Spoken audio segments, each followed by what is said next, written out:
ॐ गं गणपतये नमः। गुड मॉर्निंग बच्चों, बहुत बहुत स्वागत है आप सभी का मेरे चैनल लर्न साइंस में। कैसे हैं आप लोग सब? आज हम एक विशेष टॉपिक को लेके आपके समक्ष आए हैं जिसे खाद्य श्रृंखला के नाम से जानते हैं। खाद्य श्रृंखला क्या है, कैसे बनती है, आज हम इसके बारे में आपको जानकारी देंगे। तो आज हम चर्चा करेंगे कि खाद्य श्रृंखला किसे कहते हैं। तो खाद्य श्रृंखला, खाद्य का मतलब क्या? भोजन, या उसी को हम आहार श्रृंखला कहते हैं। आहार का मतलब क्या होता है? भोजन। तो खाद्य श्रृंखला या आहार श्रृंखला किसे कहते हैं या क्या है, इस प्रक्रिया को हम आज समझेंगे। तो खाद्य श्रृंखला जो है, खाद्य का मतलब भोजन या आहार, और श्रृंखला का मतलब होता है जब एक कड़ी दूसरे कड़ी से जुड़ती जाती है, तो इसे ही हम क्या कहते हैं? खाद्य श्रृंखला। परिभाषित रूप से खाद्य श्रृंखला की परिभाषा क्या है कि भोजन या ऊर्जा संबंधी आवश्यकताओं के आधार पर, अर्थात भोजन या ऊर्जा, भोजन जब हम करते हैं तो हमें प्राप्त क्या होता है? ऊर्जा प्राप्त होती है। तो भोजन या ऊर्जा संबंधी आवश्यकताओं के आधार पर जब परितंत्र में विभिन्न जातियों के बीच, इस जो परितंत्र है, परितंत्र हमने आपको पिछले वीडियो में बताया है, इसको आप मेरे YouTube चैनल में जाके परितंत्र या पारिस्थितिक तंत्र के बारे में जानकारी ले सकते हैं।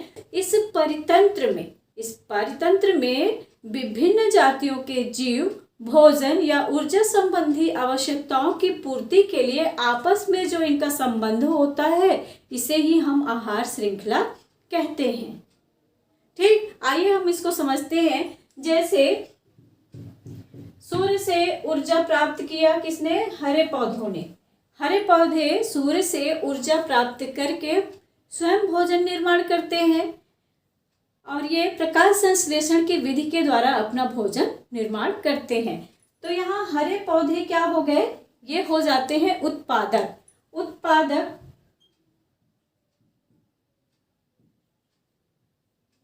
या इन्हें ही हम क्या कहेंगे? स्वपोषी। ये हरे पौधे क्या कहलाते हैं? उत्पादक या स्वपोषी, क्योंकि अपना भोजन ये सूर्य के प्रकाश की उपस्थिति में अपना भोजन स्वयं बनाते हैं, इसलिए ये स्वपोषी भी कहलाते हैं, उत्पादक भी कहलाते हैं। आहार श्रृंखला में हरे पेड़ पौधे सूर्य से प्रकाश ग्रहण करके भोज्य पदार्थों का निर्माण करते हैं और इसलिए ये क्या कहलाते हैं? उत्पादक कहलाते हैं, या हम इन्हें स्वपोषी कहते हैं क्योंकि अपना भोजन ये स्वयं बनाते हैं। और इस पूरी कड़ी में आहार श्रृंखला का जो आधार होता है, वो आधार कौन है? ये हरे पेड़ पौधे। अगर ये हरे पेड़ पौधे न हो तो यहीं से ही हमारी आहार श्रृंखला क्या हो जाएगी? समाप्त हो जाएगी, आगे तो ये कड़ी ही नहीं चलेगी। आहार श्रृंखला का आधार कौन होते हैं? हरे पेड़ पौधे, ये उत्पादक होते हैं। फिर उसके पश्चात दूसरी कड़ी हमारी क्या इससे जुड़ गई? हिरण क्या करता है? हरे पेड़ पौधों को ये खाता है। तो यानी यह क्या हो गया? यह उपभोक्ता हो गया। हरे पेड़ पौधे उत्पादक हो गए, हिरण क्या हो गया? उपभोक्ता हो गया। और यह किस श्रेणी का उपभोक्ता हो गया? प्रथम या प्राथमिक उपभोक्ता हो गया, क्योंकि यह केवल पेड़ पौधों से ही अपना भोजन ग्रहण करता है। तो इस तरह से हिरण हमारा प्राथमिक उपभोक्ता हो गया और इसे हम क्या कहेंगे? शाकाहारी जीव भी इन्हें हम कहते हैं। उसके पश्चात हिरण को कौन खाया? शेर खाया। तो ऊर्जा का स्थानांतरण अब कहाँ हुआ? इस शेर में हुआ, यानी शेर क्या हो गया? इसने हिरण को खा के अब इसने ऊर्जा ग्रहण की। तो यहाँ पे ये खाद्य श्रृंखला में अगली जो कड़ी हमारी जुड़ गई वह क्या है? द्वितीयक उपभोक्ता की कड़ी जुड़ गई। यहाँ से द्वितीयक उपभोक्ता हो गया। अब ये क्या है? ये मांसाहारी जीव हो गया। ठीक है, तो ये मांसाहारी जीव हो गया जो हरे पेड़ पौधों को नहीं खाते हैं, ये केवल जीव जंतुओं को मार के खाते हैं। तो शेर यहाँ हमारा मांसाहारी भी जीव हो गया और द्वितीयक उपभोक्ता भी हो गया। अर्थात हमारी ये आहार श्रृंखला यहाँ से शुरू होती है और यहाँ जाती है। तो यह एक कड़ी जुड़ती जाती है, इसमें एक चैन बनती जाती है, इसीलिए हम इसे क्या कहते हैं? आहार श्रृंखला या फूड चैन कहते हैं। तो इस तरह से ये खाद्य श्रृंखला का एक छोटा सा उदाहरण था।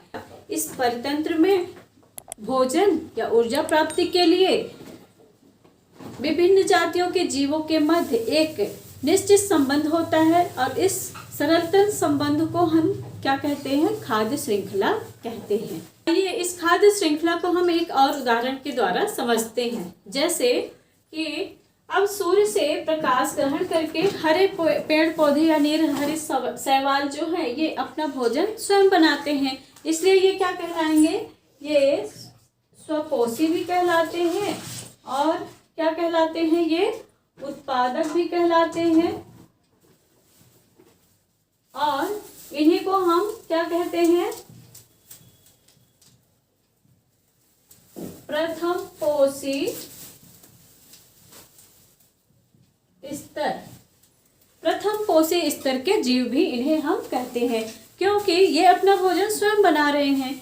अब यहाँ से ये कुछ ऊर्जा क्या करते हैं? स्वयं उपयोग करते हैं, कुछ अपने में संचित करके रखते हैं। अब इन्हें कौन खाता है? टिड्डा खाता है। तो टिड्डे ने जब इन हरे पेड़ पौधे या घास फूस को खाया तो यह क्या कहलाएगा? अब यह उपभोक्ता हो गया।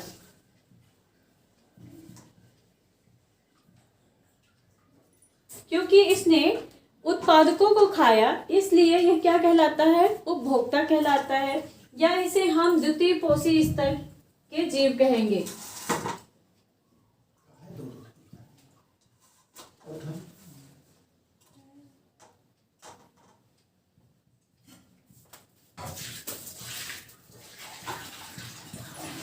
और ये क्या हो गया?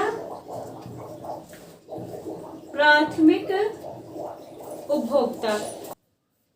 उत्पादकों को कौन खाता है? टिड्डा खाया, तो टिड्डा यहाँ पे क्या हो गया? प्राथमिक उपभोक्ता हो गया और इसे हम द्वितीय पोषी स्तर के जीव भी इसे हम कहते हैं। फिर यहाँ से टिड्डे को किसने खाया? मेढक ने खाया। तो ये हमारी क्या चल रही है? ये खाद्य श्रृंखला जो चैन है वो हमारी आगे बढ़ रही है और इसमें ऊर्जा का स्तर कहाँ से कहाँ? इधर से ये ऊर्जा हमारी ऐसे ये पूरी ऐसे ट्रांसफर हो रही है, यानी ऊर्जा का एक क्रम चल रहा है। क्रमबद्ध तरीके से ऊर्जा का स्थानांतरण एक जीव से दूसरे जीव में, दूसरे जीव से तीसरे जीव में, तीसरे से चौथे में, इस तरह से ऊर्जा का स्थानांतरण हो रहा है। यानी एक जीव क्रमबद्ध तरीके से आहार के लिए एक दूसरे पे जो संबंध है इनका, वही क्या कहलाता है? संबंध। खाद्य श्रृंखला या फूड चैन, इसी को ही हम कहते हैं। तो यहाँ पे टिड्डा हमारा क्या हो गया? प्राथमिक उपभोक्ता हो गया, या इसे हम द्वितीय पोषी स्तर का जीव कहते हैं। फिर इस टिड्डे को कौन खाएगा? मेढक खाता है। तो मेढक क्या हो गया? हमारा द्वितीयक उपभोक्ता कहलाता है। इसे हम द्वितीयक उपभोक्ता कहेंगे। मेढक को हम क्या कहेंगे? फिर द्वितीयक उपभोक्ता कहेंगे और इसे हम तृतीयक पोषी स्तर का जीव कहेंगे। फिर अब इस मेढक को कौन खाया? इस मेढक को खाया सांप ने। तो सांप जब मेढक को खाया तो यह तृतीयक उपभोक्ता कहलाता है, यानी इसको हम क्या कहेंगे? तृतीयक उपभोक्ता। यहाँ पे सांप हमारा किस श्रेणी का उपभोक्ता है? तृतीयक श्रेणी का उपभोक्ता हो गया। अब इस सांप को भी कौन खाएगा? इस सांप को खाया बाज ने। तो बाज ने जब सांप को खाया तो बाज हमारा ये क्या हो गया? ये चतुर्थ श्रेणी का उपभोक्ता हो गया। ये हो गया चतुर्थ श्रेणी का उपभोक्ता। अब यहाँ पे जब बाज की मृत्यु हो जाती है, तो जब बाज की मृत्यु हो गई तो उसका जो मृत शरीर होता है उसको फिर इन अपघटक क्या है, इसके बारे में मैंने आपको पिछले वीडियो में बताया है। इसको आप जाके पारिस्थितिक तंत्र में समझ सकते हैं, किंतु मैं आपको यहाँ थोड़ा सा बता देती हूँ कि अपघटक ऐसे जीव होते हैं जो उत्पादक और उपभोक्ता के मरे हुए शरीर का भक्षण करते हैं या उनसे भोजन प्राप्त करते हैं तो यही क्या कहलाते हैं, अपघटक कहलाते हैं। तो ये कौन कौन से हो सकते हैं जीव, तो जीवाणु या कवक होते हैं। तो जब यहाँ बाज हमारा क्या हुआ, इसकी मृत्यु हो गई, तब इसके शरीर को इन्होंने क्या किया, अपघटकों ने खाया, उसका भक्षण किया उसके मृत शरीर को, और उसे उन्होंने पुनः से इस पृथ्वी में मिला दिया। तो इस तरह से ये पूरा एक क्रम ऊर्जा स्थानांतरण का, यानी भोजन का कह सकते हैं हम, कि हमारा भोजन का एक क्रम चलता है, और भोजन के साथ ही साथ हमें भोजन से प्राप्त क्या होती है, ऊर्जा ही प्राप्त होती है, यानी ऊर्जा का एक क्रम चलता है। और इस तरह से एक जीव दूसरे जीव से भोजन को ग्रहण, एक जीव दूसरे जीव पे भोजन के लिए निर्भर होता है, और यही क्रम क्या कहलाता है, हमारा खाद्य श्रृंखला कहलाती है। इसे ही हम फूड चेन भी कहते हैं। भोजन के लिए जब उत्पादक उपभोक्ता एक दूसरे से निश्चित संबंध बनाते हैं, और इस क्रमबद्ध सरलतम संबंध को ही हम क्या कहते हैं, खाद्य श्रृंखला या फूड चेन कहते हैं। आइए हम आपको एक और खाद्य श्रृंखला के बारे में बताते हैं, जिस तालाब के खाद्य श्रृंखला के बारे में बताते हैं। तो तालाब के परितंत्र में किस प्रकार की खाद्य श्रृंखला बनती है, तो क्या होता है कि वहाँ जो शैवाल होते हैं, ये क्या है, हमारे स्वपोषी या उत्पादक।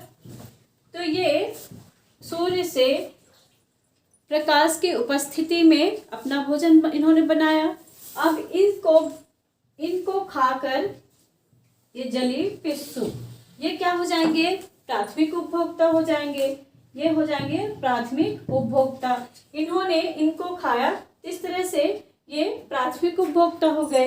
अब जलीय पिस्सू को कौन खाया, ये जो छोटी मछली है, तो क्या हो गई, ये द्वितीयक उपभोक्ता हो गई। अब फिर इस छोटी मछली को किसने खाया, बड़ी मछली ने, तो ये क्या हो गई, ये तृतीयक उपभोक्ता।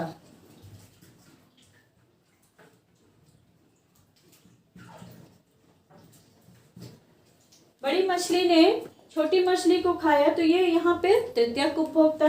और फिर ये बड़ी मछली को किसने खाया, बतख, बगुला, सारस, इन्होंने खाया। तो इस तरह से ये क्या हो गया, चतुर्थ श्रेणी के उपभोक्ता हो गए।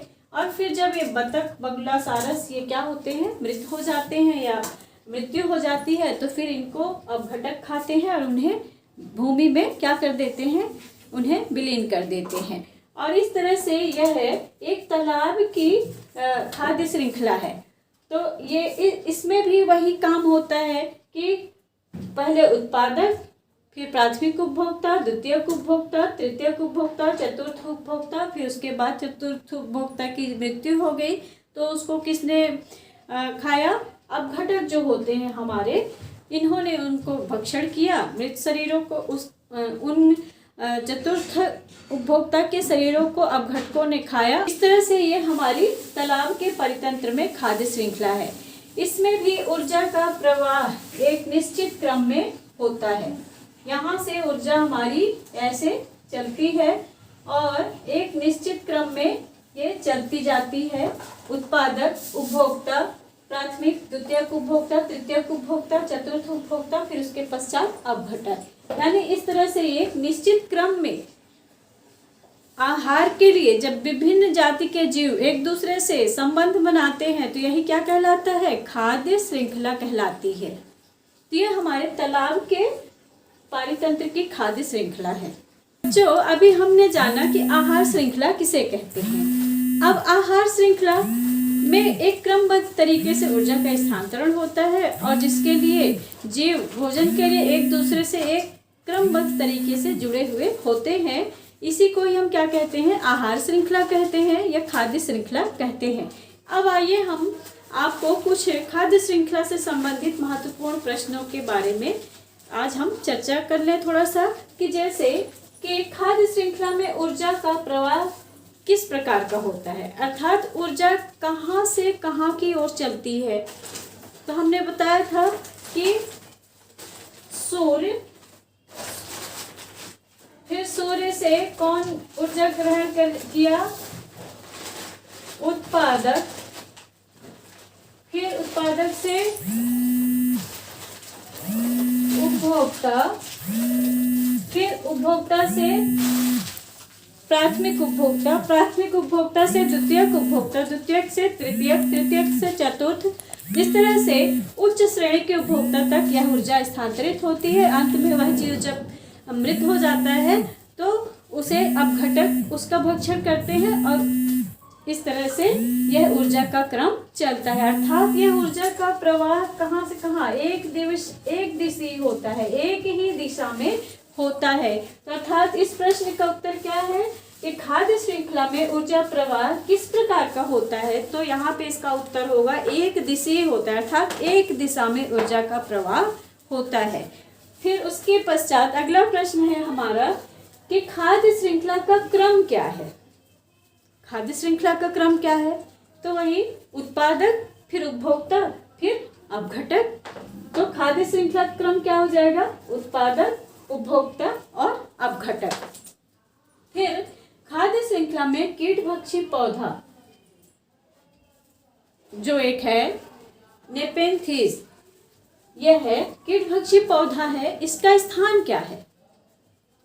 क्योंकि इसमें नाइट्रोजन की कमी होती है, यह दलदली स्थानों पे यह उगता है, इसमें नाइट्रोजन की कमी होती है। तो अपने शरीर में नाइट्रोजन की कमी को पूर्ण करने के लिए यह कुछ कीड़े मकोड़ों को खाता है और इस तरह से नाइट्रोजन की कमी को क्या करता है? पूरी करता है।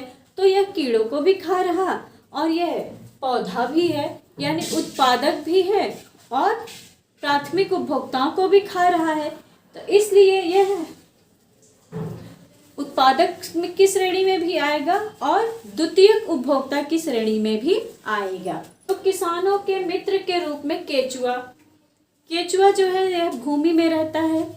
हम देखते हैं बरसात के दिनों में बाहर निकलता है तो यह जब भूमि के अंदर रहता है और यह मिट्टी को ही खाता है और मिट्टी को ही खा के उसे उपजाऊ बनाकर उसे अपने फिर उसे बहिर्क्षेपण करता है मल के रूप में। तो इसके द्वारा बहिर्क्षेपित वह जो मिट्टी होती है वह बहुत ही उपजाऊ होती है। इसलिए केचुआ क्या है?